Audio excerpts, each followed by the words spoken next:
Hello and welcome to our channel.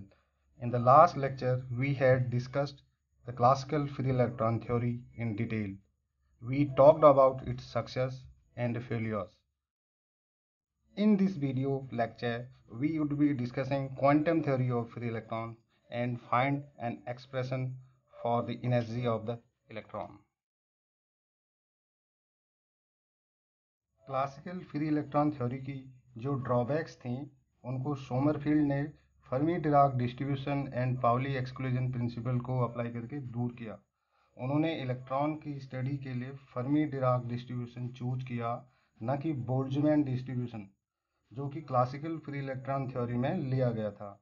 उन्होंने electrons के समूह को फर्मी गैस का नाम दिया, जैसे क्लासिकल थ्योरी में इलेक्ट्रॉन गैस कहा गया था। और इलेक्ट्रॉन्स पाउली एक्सक्लूजन प्रिंसिपल को ओबे करते हैं। अब चलिए क्लासिकल गैस और फर्मी गैस को कंपेयर करते हैं।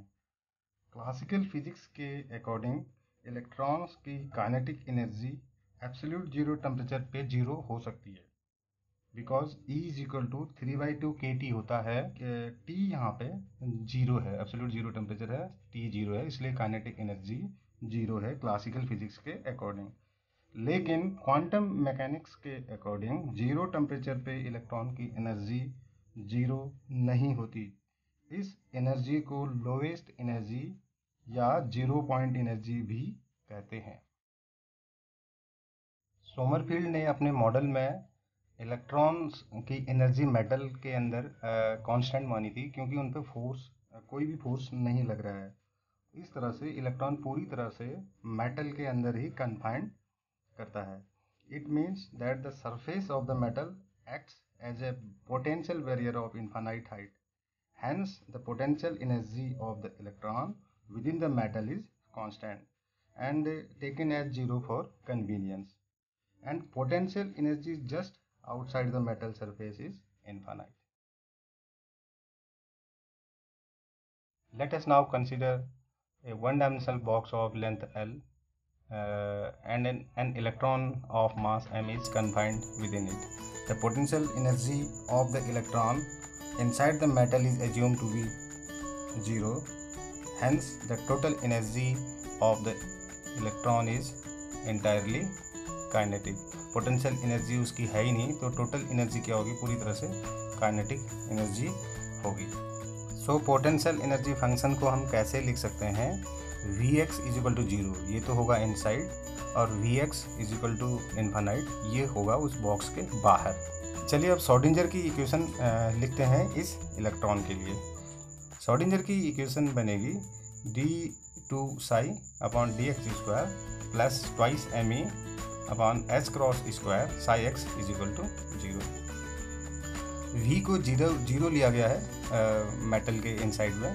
सो E- V वाला टर्म जो श्रोडिंगर की इक्वेशन में आता है, तो वो टर्म केवल E ही आएगा वहाँ पे। E- V, E में V को हमने जीरो किया हुआ है। तो अगली इक्वेशन हो गई d2ψ/dx² प्लस k² ψx = 0। यहाँ पर 2me/h² की जगह पर एक सब्स्टिट्यूशन लिया गया है, जिस सब्स्टिट्यूशन को हमने कहा है k²। तो इस इक्वेशन सेकंड एक डिफरेंशियल इक्वेशन है सेकंड ऑर्डर की। इसका जनरल सॉल्यूशन क्या होता है? ψx = a sin kx plus b cos kx। a और b कांस्टेंट हैं, जिनकी वैल्यूज को हम बाउंड्री कंडीशन लगा के निकाल सकते हैं। बाउंड्री कंडीशन क्या है? उस बॉक्स की बाउंड्रीज पे, यानी x = 0 और x = l पे अप्लाई करेंगे और साई की वैल्यू वहाँ से निकाल लेंगे। Let us now apply the first boundary condition at x = 0. At x = 0, the wave function will be 0.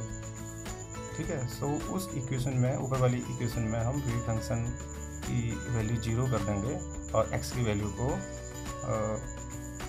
भी वहाँ पे 0 करेंगे, तो ये कांस्टेंट b की वैल्यू यहाँ पे 0 आ गई। तो हमारा फाइनली बचता है ψx = a sin kx।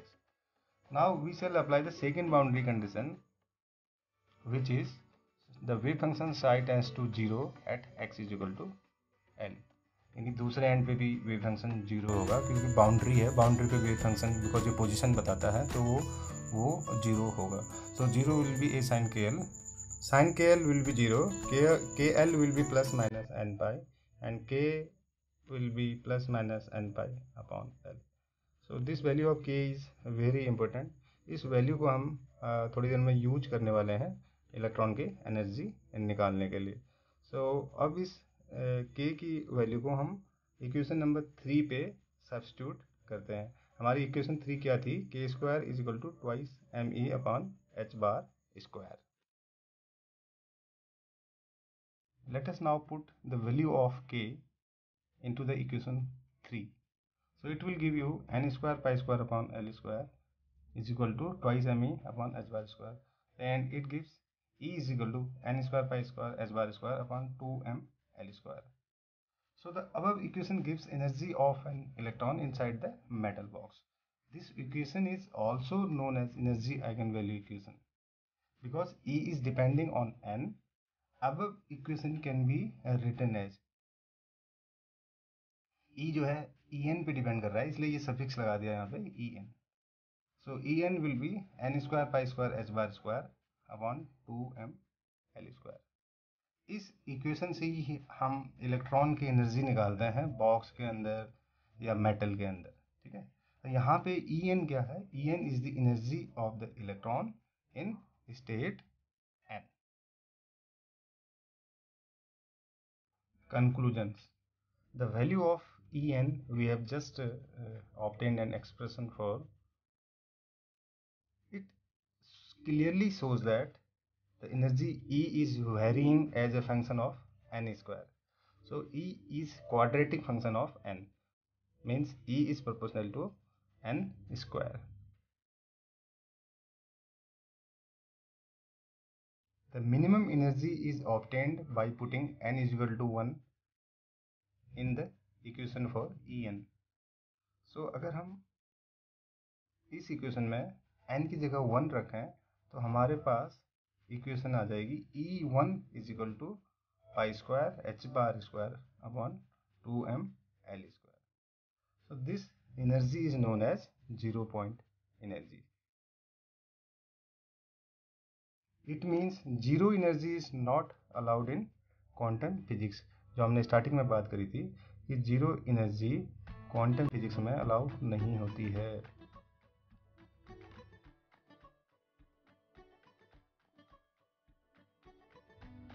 If L is large, the spacing between energy level becomes very small. Thus the energy levels are spaced so closely that they almost form a continuum of energy spectrum. On the other hand, if L is of atomic dimension, then the gap becomes significant. The energy varies as quadratic function of n as shown in the following graph. आज का video यहीं पे समाप्त करते हैं. इस video में हमने देखा कि कैसे सोमरफील्ड ने क्लासिकल फ्री इलेक्ट्रॉन थ्योरी की लिमिटेशंस को, ड्रॉबैक्स को रिमूव किया क्वांटम थ्योरी अप्लाई करके, और साथ ही साथ हमने वन डायमेंशनल बॉक्स में इलेक्ट्रॉन की एनर्जी के लिए एक एक्सप्रेशन भी निकाला था जो कि एनर्जी प्रोपोर्शनल होती है n स्क्वायर के. आने वाले वीडियोज में हम direct and indirect band gap semiconductors discuss करेंगे, ऑक्यूपेशन प्रोबेबिलिटी भी डिस्कस करेंगे, फर्मी लेवल भी डिस्कस करेंगे. एक दो टॉपिक और हैं जैसे इफेक्टिव मास है, फोनान है, मे बी की डायग्राम भी हम डिस्कस करेंगे, एनर्जी बैंड्स इन सॉलिड्स भी डिस्कस करेंगे, और भी सेमीकंडक्टर के टॉपिक्स हैं जिन्हें हम डिस्कस करेंगे. Thank you very much for watching the video. If you liked it, please subscribe our channel. Thank you.